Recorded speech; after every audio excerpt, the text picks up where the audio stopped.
할렐루야. 자, 오늘은 우리 그 유튜브를 하나 보면서 그럼에도 불구하고 이런 제목으로 올라있는 유튜브를 보니까 참으로 실감 있고 공감 있는 그런 얘기라서요.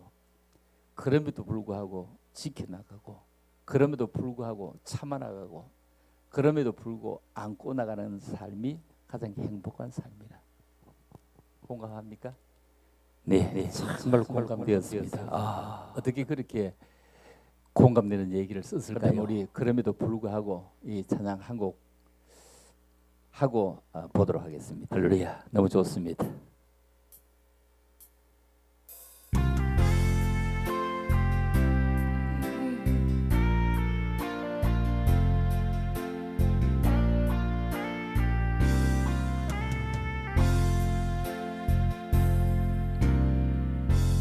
마음속에 어려움이 있을 때,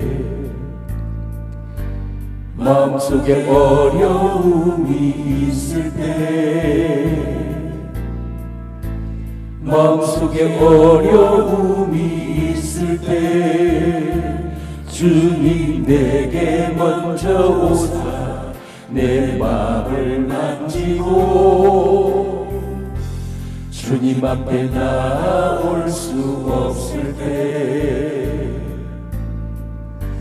주님 앞에 나올 수 없을 때, 주님 앞에 나올 수 없을 때, 주님 날 먼저 안으시네. 그럼에도 불구하고 날 사랑하시는 내 하나님의 사랑은 나의 모든 걸 돕고, 그럼에도 불구하고 날 안아주시는 내 하나님을 부를 때 아버지라 부르소. 마음속에 어려움이 있을 때, 마음속에 어려움이 있을 때, 마음속에 어려움이 있을 때, 주님 내게 먼저 오사 내 마음을 만지고, 주님 앞에 나올 수 없을 때, 주님 앞에 나올 수 없을 때, 주님 앞에 나올 수 없을 때, 주님 날 먼저 안으시네. 그럼에도 불구하고 날 사랑하시는 내 하나님의 사랑은 나의 모든 걸 돕고, 그럼에도 불구하고 날 안아주시는 내 하나님을 부를 때 아버지라 부르소. 그럼에도 불구하고 날 사랑하시는 내 하나님의 사랑은 나의 모든 걸 돕고, 그럼에도 불구하고 날 안아주시는 내 하나님을 부를 때 아버지라 부르소.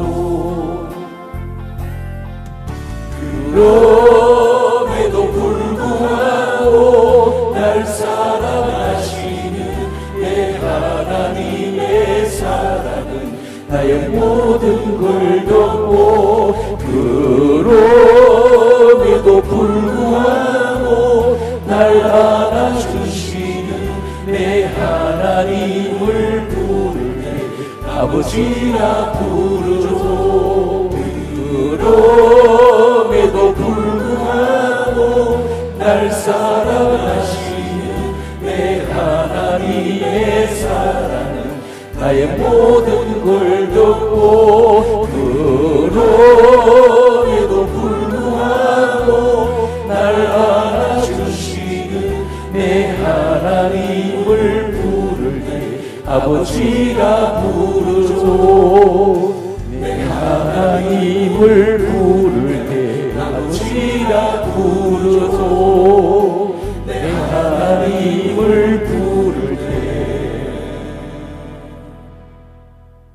아버지라 부르죠.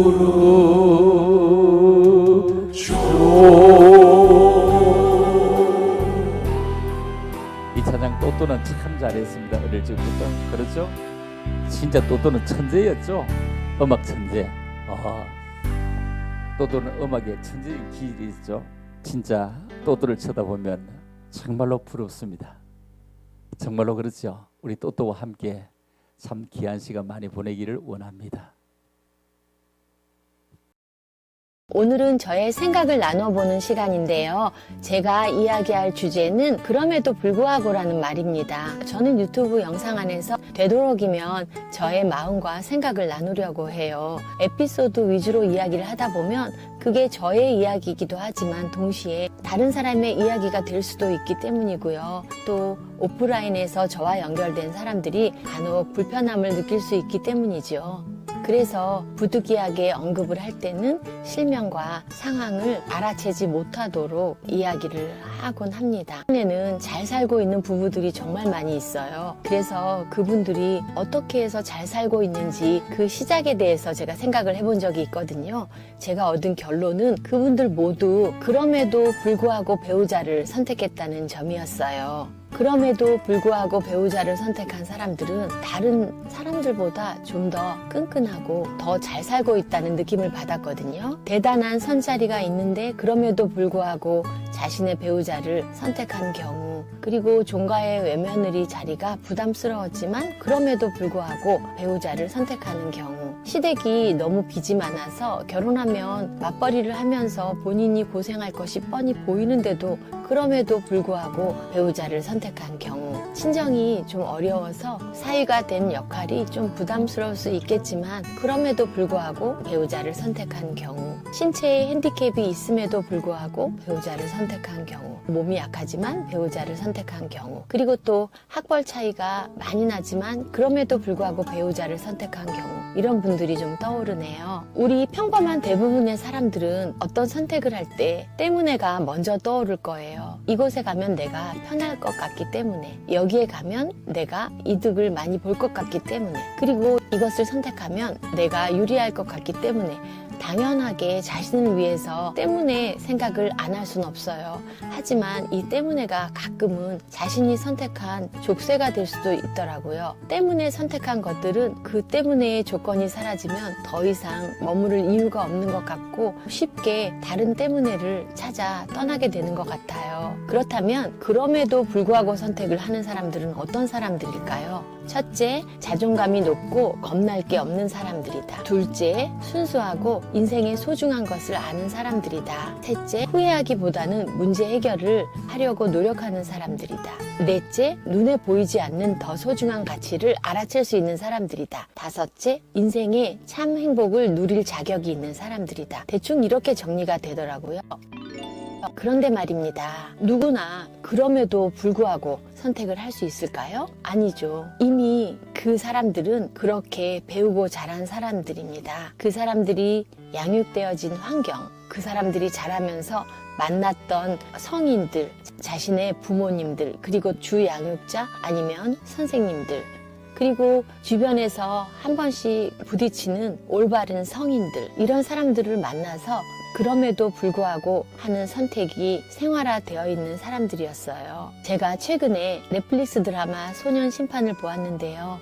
우리가 다 알고 있는 얘기지만 다시 한번 문제의식을 던져주는 좋은 드라마라고 생각을 해요. 우리는 나 자신만 빠져나가고 행복하고 우리 가족만 잘 되면 된다고 그렇게 생각할 때가 있어요. 하지만 그건 매우 위험한 생각이에요. 왜냐하면 우리가 외면한 그런 사회의 문제점들이 결국은 족쇄가 되어서 우리가 함께 풀어나가야 할 더 큰 숙제로 우리 앞에 다가오기 때문이에요. 그로 인해서 우리가 치러야 할 값이 훨씬 더 커진다는 거를 우리는 쉽게 잊곤 하는 것 같아요. 저는 그 드라마를 보면서 한 아이가 성인이 될 때까지 얼마나 많은 관심과 또 훌륭한 어른들이 함께 해주어야 하는지, 좋은 환경이 제공되어져야 하는지 다시 한번 깨닫게 되었답니다. 이혼은 어떤 것 때문에 선택한 결혼이 그 때문에 조건이 사라져서 뒤도 돌아보지 않고 갈라섰다면 사실 그건 개인의 선택이고